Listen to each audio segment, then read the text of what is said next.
Hello, everyone, and welcome to Otaku Talk. It's me, your boy, your host, OD. And thank you for tuning into Otaku Talk. If this is your first time, or even if you've seen my videos before and haven't already, I would greatly appreciate it if you liked and subscribed. Please bang that bell. Join my League of Otaku. I would really appreciate it. Really trying to, hit these numbers. So each and every like is important. It means a lot. Anyway, we have an amazing chapter this week. 1019 of One Piece. I can't believe we're already at like 1019 of One Piece, and I'm super here for it. I'm super excited for it. So without much further ado, let's get into it.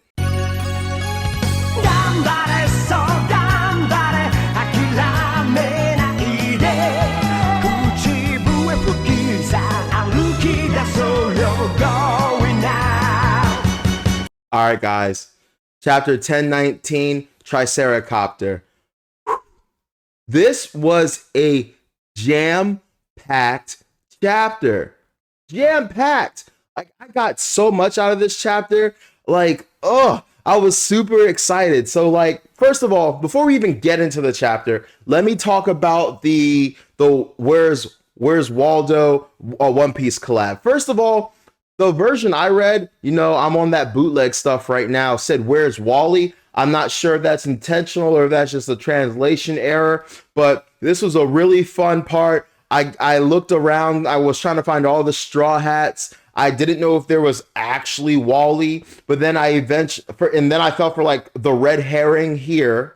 Then I fell for this red herring here that kind of, I think, is Mr. 2.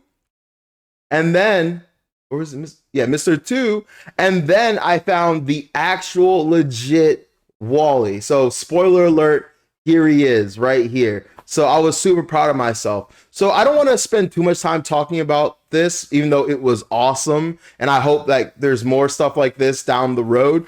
But something that really drew my attention was, at first I was fascinated by the fact that, okay, it looks like everyone from Wano is here. All the samurai we've met, the headliners, the gifters, every single character in Wano appears to be in this picture. But then I was like, wait a minute.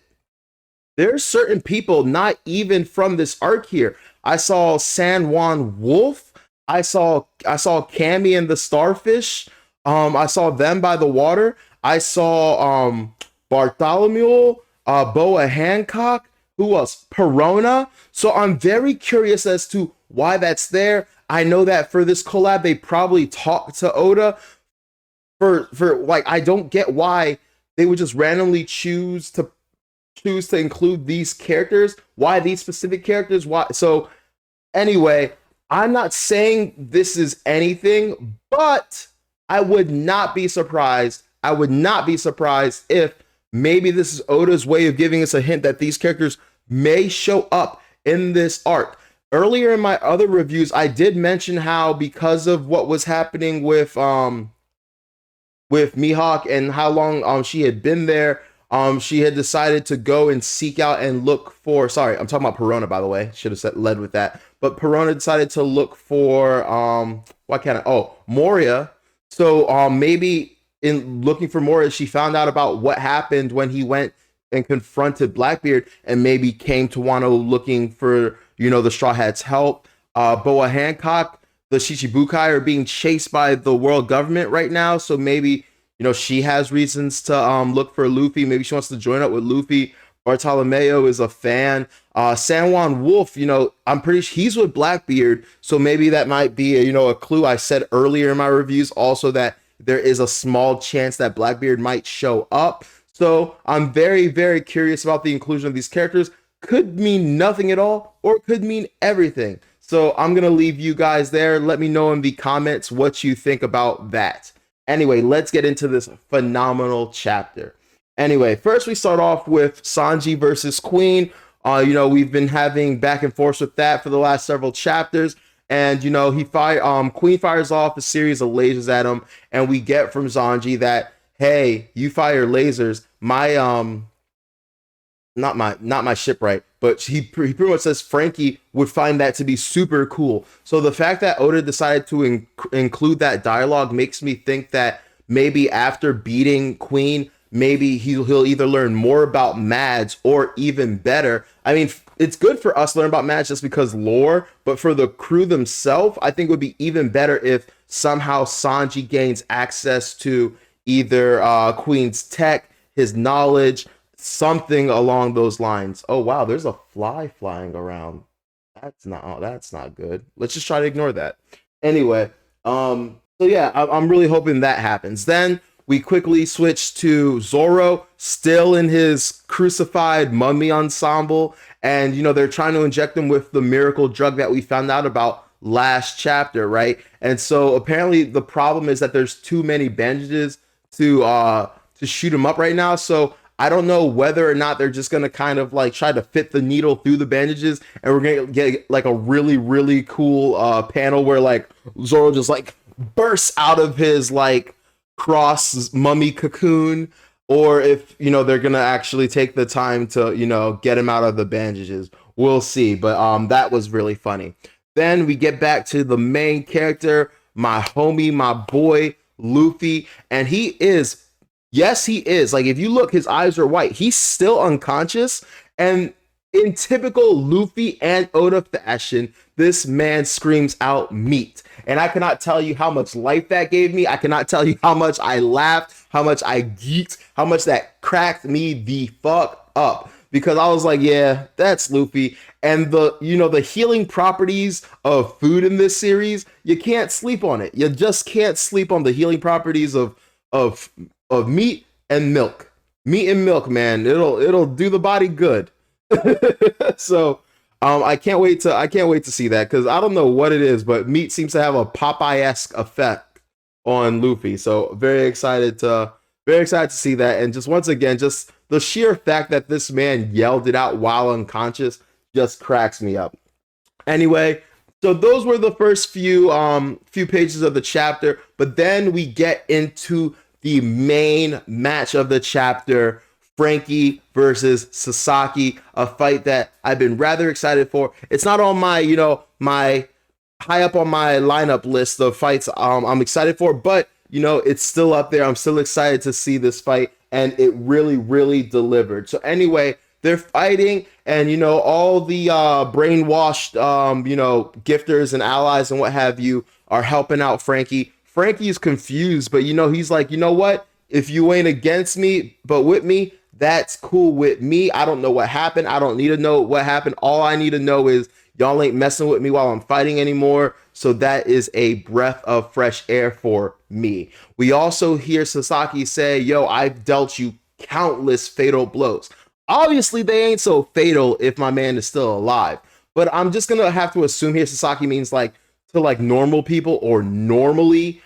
This is how it goes. Like, normally these attacks would be like lethal. So I just think this just goes to both show how durable Iron Franky is, the Franky Shogun is. There's a reason he's called the Invincible Franky. The Wapple metal, really, really durable. So we get to see that. On top of that, I think it's a testament to just how powerful that Sasaki is, for the fact that he is actually able to damage this really, really durable, tough metal in the first place. So I'm really excited about that. Also, speaking of metal, I've been talking about this in reviews for a while, but I really will be really upset if Oda just doesn't mention or fails to mention liquor iron ore. The Revolutionary Army was interested in it. It was produced in Wano. Doflamingo was making weapons out of it. So like, I really hope that has some kind of relevance. Maybe it's what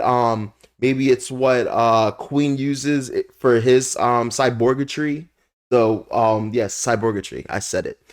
So yeah, we have that. So he decides, we can't play anymore. I have to go see what's going on. The tides are turning. I just heard that certain members of the Flying Six are out. So he immediately goes to hybrid form. He is trying to take Franky out right now. And then he pulls out the sword. And we've known for a long time that something is weird with this sword just because of how it's formed. But then it looks like the blades flip up. And I can't wait to see this in the anime, because as manga as a medium for this is super confusing. I can only assume that the sword blades are spinning. how that works, how the mechanics of that work, I have no clue. This reminds me of Who's Who with his weird sword where he had a dagger in a long sheath. I really truly feel like there has to be more than meets the eye with these with these weapons, because like the logistics of how they work is quite mind-boggling. Speaking of mind-boggling, we don't even have time to process what we're seeing when it comes to what's it called? Karakuri, which by the way means trick or mechanism. So it's his Karakuri blade, it's his Karakuri helix sword. So we don't even get like any time to like digest that. Next thing you know, we get the most wild thing happening. His Triceratops frills, you know, that part on the back of his head, starts rotating and spinning, and he is able to actually not even levitate, fly around the room. It's actually crazy. It's actually crazy. And like, you're just like mind boggled. And to be real, and you know, I'm gonna be honest, a lot of people probably initially were like, okay, is he a cyborg too? That seems to be the most rational, logical answer, correct? No, this is just Zoan fruit. This is purely just his Zoan fruit. I know you're gonna go, what? Like the Triceratops doesn't do that. Bro, are you new to One Piece? This is pure troll Oda, pure absurdism of One Piece. I love it, keeps you on your toes. Some people might not like it, but that is this series.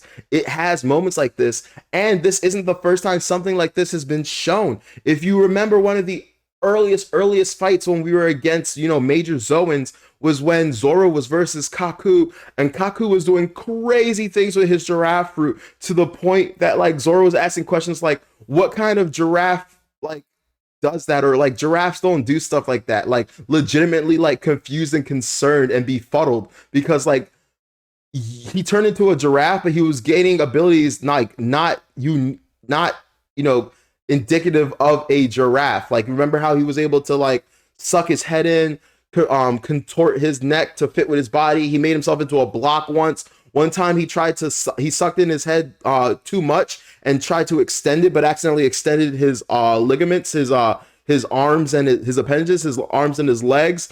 So it's One Piece. It's One Piece logic. Like just get it. Just get it. It's One Piece logic. This is how shit works. You can if you have the giraffe fruit, you can extend any of your body parts and completely control your neck. And if you have the Triceratops fruit, you can turn the frills of your the frills on your neck or the back of your head into helicopter blade. That's just how we do out here. That's not how it works. That's not how any of this works. Like there's no point in getting mad about it. You just have to laugh about it because it's interesting, it's unique, and it's Oda. And like if you've made it this far, you're used to it, and this is the kind of thing that we're in for. Anyway, what do I have next on my list? Also, it kind of reminds me a little bit of the Guru No Mi that Buffalo had in the Doflamingo art. So yeah, I just love the irony of it all.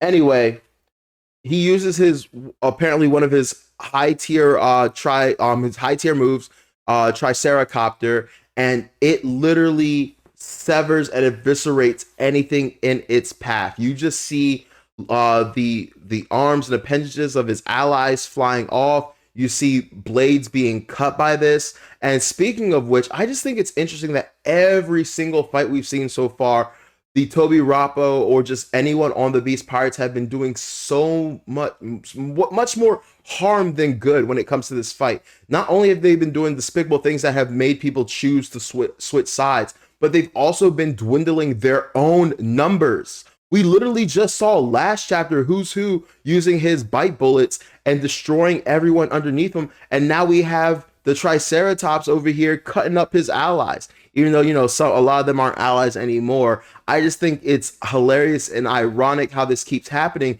and how often the only people that show legitimate concern for the people getting injured are the Straw Hat crew. So I really do think that this is for a reason that Oda keeps showcasing this, and it's going to come around full circle. So yeah, after that doesn't go right and Franky's, you know, able to kind of defend against that, Sasaki prepares for another attack, but suddenly propels himself backward. Now, if this exchange didn't happen, I really would have believed Sasaki's excuse here and rationalization that I was just making room so that I could, charge, build momentum, and attack you. It made perfect sense. But you see in the panel that Sasaki is literally blushing. So he's purely BSing. He's purely BSing. And if Franky hadn't insinuated that it was unintentional, I would have believed him. I would have believed him both because it kind of made sense. And like, how do you accidentally do that? And I'm really curious as to why Oda made him do that. To me, it just says that for me, it's just Oda.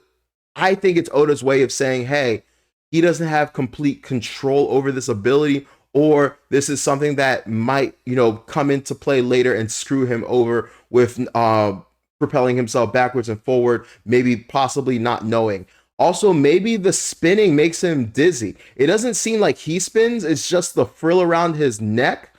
But I wouldn't put it past, something weird or quirky like that to happen. And maybe he just got dizzy. He got confused because flying nauseates him, or the spinning frills, make him dizzy. And that caused him to kind of mess up. I don't know. But I'm really curious if this is going to rear its head later in the later chapters. Anyway, he charges after doing this. He charges at him. He uses Triceracopter pistol. By the way, he uses pistol magnum, so kind of like, the gum pistol, gum magnum. I've seen other characters in the show use like pistol and magnum moves, so maybe it's not a big deal, but I do just want to drop that tidbit of they did this. So, I don't think anything will come of it, but I just found that to be very interesting. So he attacks him, he charges him, gets Franky in the shoulder. Franky says that it's going to cause his shoulder cannons to misfire, which it does. You do see a bit of an explosion. I'm not sure if his shoulder has an issue, because right after that, Franky kind of what what Jinbei did earlier, takes Sasaki and suplexes him phenomenally, gets his head stuck in the ground, and then Franky tries to use that opportunity to V-slash him, right?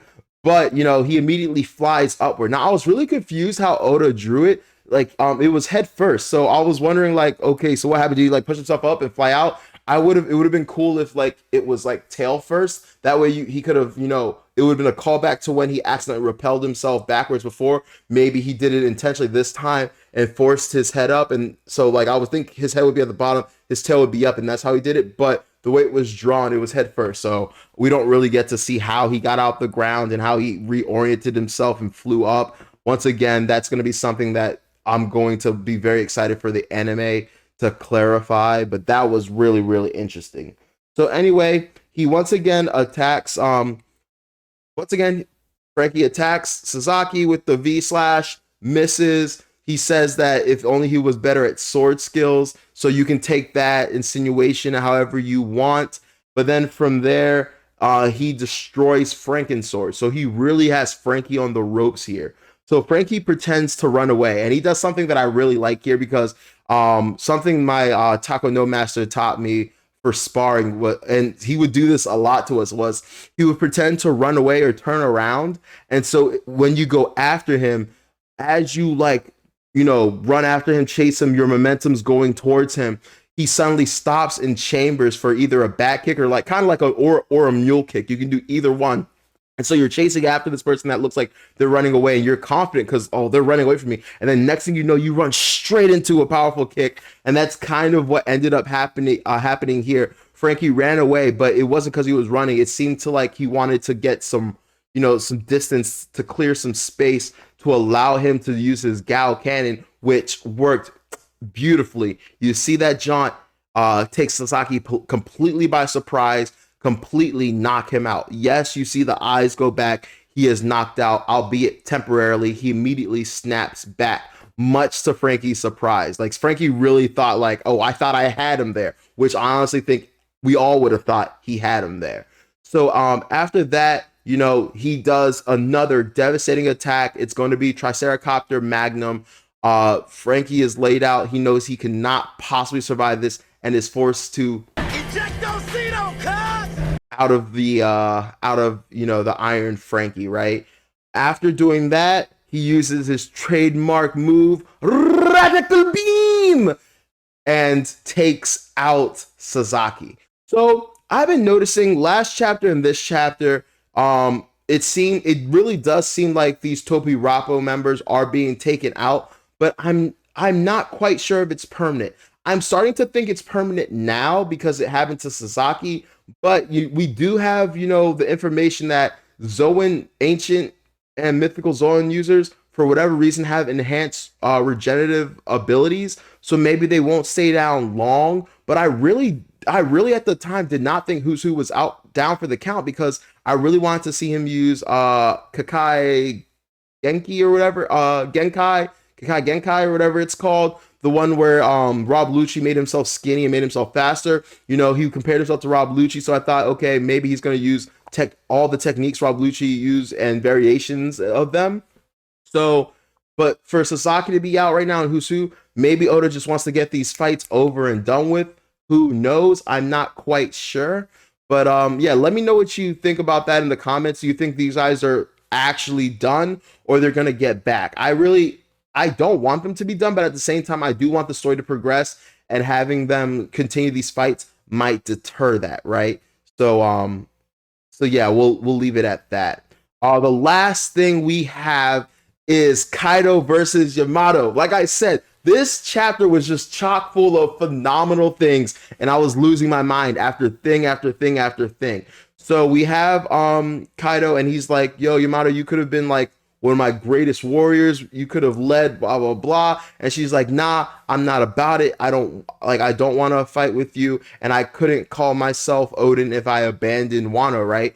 But the biggest takeaway, the absolute biggest takeaway, is it appears she is in her hybrid Zoan form. And no, she's not a white tiger. She's not a Byakuya like a lot of us thought or hypothesized. She appears to look like a Kirin, okay, which is another Japanese mythical beast. Kind of looks like almost like a deer with antlers, kind of mixed with some kind of like cat.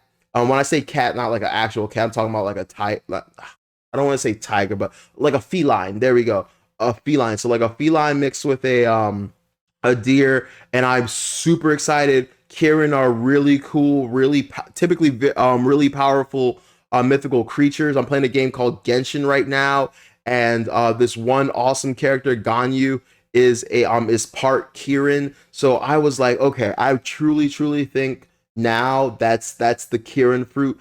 How powerful it is, we don't know, but we can only assume that because it's a mythological Zoan, it's powerful. Yamato seems to be powerful. The fact that Kaido is fighting her in hybrid form attests to that, and I'm super excited to get that fight.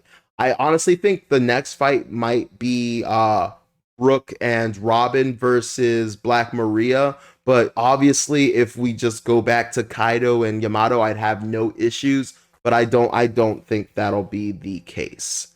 Anyway, awesome chapter. Can't wait for next week. Except I think the Olympics are going on, so I'm not sure if there will be a chapter next week. But let's cross our fingers and hope so. But yeah, guys, great chapter. I'm super hyped. I'm super soaked. Sucks I didn't get to read it till later today. Like I told you guys, I'm working a summer camp for my Taekwondo school, but I got it done, got to read it, enjoyed the ever-living mess out of it. But yeah, let me know what you guys think of this chapter. Let me know if there's something that happened in it that I missed. Let me know what you think is going to happen next chapter. How quickly is Luffy going to get back into the fight? Is he going to be, like, completely healed up, or is he still going to be injured? What do you think is going to happen with Zoro? And what do you think about, like I said earlier, my predictions with the Where's Waldo, Wally One Piece crossover? Do you think that there's any significance to those extra characters being in the art? Or do you think that was just, whatever, let's just throw some extra characters in? Anyway, this has been Otaku Talk. I'm your host, OD. Have a great day. Please like, share, and subscribe, and take care. Peace.